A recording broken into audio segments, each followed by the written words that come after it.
So hello everyone and welcome to Starlight's vlog. I still call it a vlog. Welcome to Starlight's vlog. I am doing this vlog because I've had some really important guidance over the last week or so about a collective dark night of the soul. And there's quite a lot of information out there about dark nights of the soul.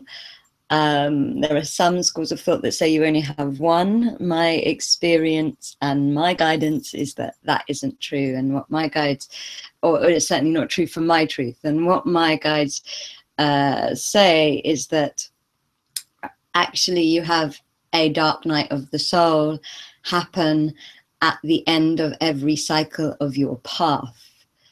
And so every time you kind of reach the end of an area of your path or an area of your life, you kind of go in to the dark night of the soul to a lesser or a greater degree. Obviously, when you're moving up to a kind of complete state of transformation, you have a much bigger experience of the dark night of the soul. And of course, because we are all one, we can have collective dark nights of the soul that usually happen when there is a big clearing in our collective consciousness or our collective karma.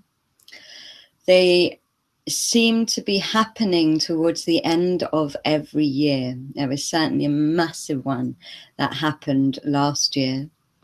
And I feel like this one is pretty big as well. I'm not going to go into the details about the personal dark nights of the soul, because I like to keep these vlogs kind of short and sweet.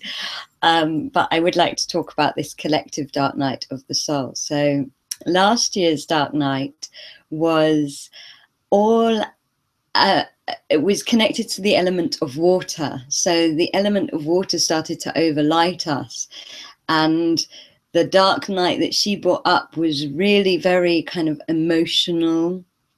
And there was a big emotional clearing last winter for those of us that were in the Northern Hemisphere. This year, the collective dark night of the soul isn't running as long as the water one. It is running until the winter solstice. That is the guidance that I've received.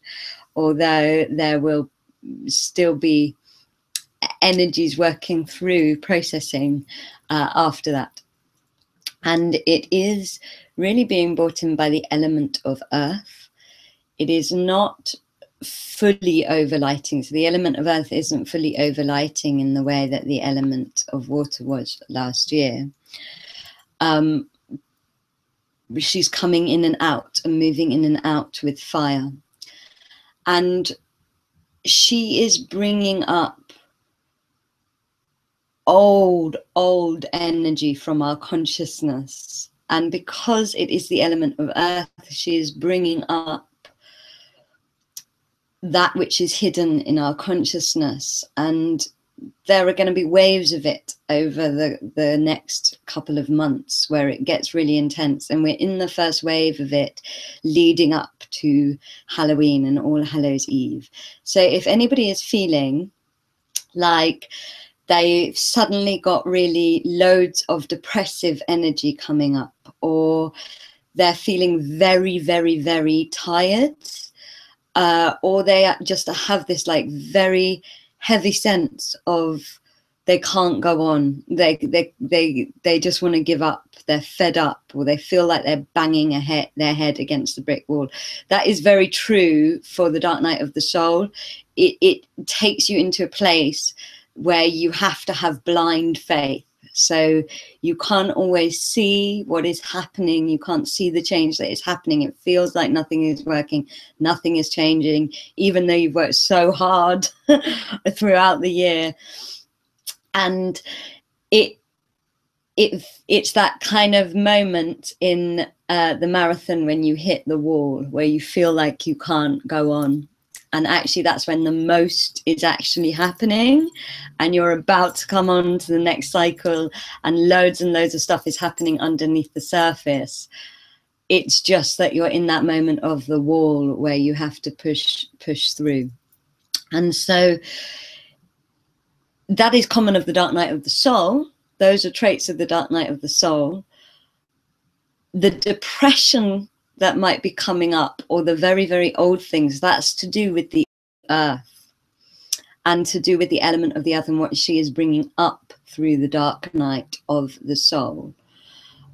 Certainly for me, I have felt like really old things that I thought I had dealt with emotionally, especially around things like depression, have just started to come up for me in maybe the last week. Definitely lots of things I thought I sorted this year have come back round and full cycle. And what it is, my guides are saying, it's the final part of your clearing on that thing that you've been working on for maybe years or maybe this year. And the final dregs of it are coming up. My guides actually described it as like cleaning out the attic of your consciousness. That's what you do in the dark night of the soul. So all of this energy is coming up, and because it's the earth, it is the hidden energies. So it is guilt, it is depression, it is poverty consciousness, it is all of the energies that are connected to the earth. It's going to be a very, very powerful dark night of the soul, because to have the energy of earth overlighting for a dark night of the soul, a collective dark night of the soul, is extremely powerful. And I had a really big breakthrough today with the element of earth, who I love and who have had the most amazing kind of journey with, particularly this year through Starlight, learning about alchemy and all sorts of amazing things about Gaia that I didn't understand before. It's really been an earth journey for me this year. And today I was working on the 5 elements of the soul, and I was tuning in to one of the ceremonies that we are going to be sending out. We've been working on earth this week. And I suddenly had this like light bulb moment where I was like, oh my gosh. So of the 2 feminine elements of the 4 elements, you have water and you have earth, which are the traditionally feminine elements. And they are both mothers, but they are like the opposite of each other, because actually water is the mother of life. She is what births life. Planets can survive, it can exist with rock, but if there's not water on that planet, there's no life. So water is actually the birth, and the earth is death. Because the earth is the womb energy. The earth creates life through death, through plants falling into the soil and dying, through alchemy. This was then, I got then synchronicity about this, because I saw this amazing activist video that was talking about fracking and was saying, look, when you pull up the oil, you're pulling up millions and millions of years of death. How can you expect it not to poison our waters? And so the earth is the death side of transformation. And for that to be overlighting a dark night of the soul, that means that we're really kind of going to the core, really releasing, going in to the beginning, which, you know, life actually always begins with death. Life always begins in the dark, in the womb, in the earth. And so it's a real intense personal journey of surrender, this dark night of the soul. And the guidance that I have had is that what you need to do is approach it from a yin perspective. A lot of what is being healed is to do with the divine feminine this winter, if you're in the northern hemisphere, and summer if you're in the southern hemisphere. And the way to deal with this particular collective dark night of the soul is to go into your yin. So it is about sitting there, sitting with it, welcoming it up, seeing if you can go deeper, inviting Mother Earth and your ancestors to take you deeper into it, inviting yourself to really surrender, to die inside of it. And if you sit with any depression energies that's coming up, if you sit with any pain that is coming up, you will find the peace in the center of it. And from that place of deep surrender and deep trust and deep dark night of the soul peace, that is where you invite the light in. And I will do a meditation that I will send out over the next few days. It is going to be in waves, so don't worry, you won't feel like this. It's just going to build up until around the 1st of November, and then it will calm down, and then there will be another wave of it, and it's just going to be like that until the winter solstice. And it's really, the thing to understand is that it's actually releasing, it's actually going, it's actually dying. You know, it's being brought up by the element of change through death, so that it can fully leave you now, and so that it can fully transform, and so that you can really experience big rebirth.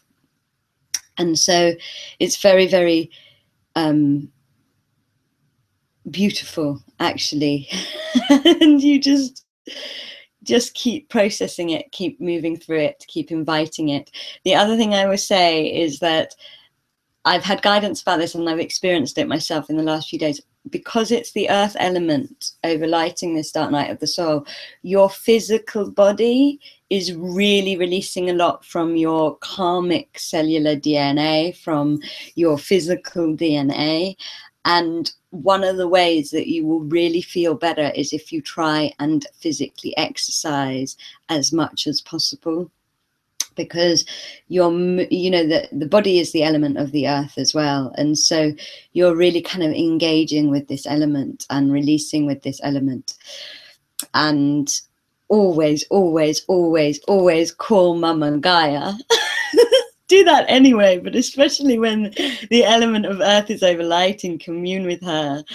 Like, ask her to hold you, ask her to guide you, ask her to heal you, and to help you process whatever is coming up in this dark night of the soul. I hope this has been helpful to you. So much love to you. There is space left on the 5 Elements course if any of you feel called to the transformational journey through the elements during your collective dark night of the soul. So much love, and look out for the meditation. I will do it in the next few days, I promise. Mwah.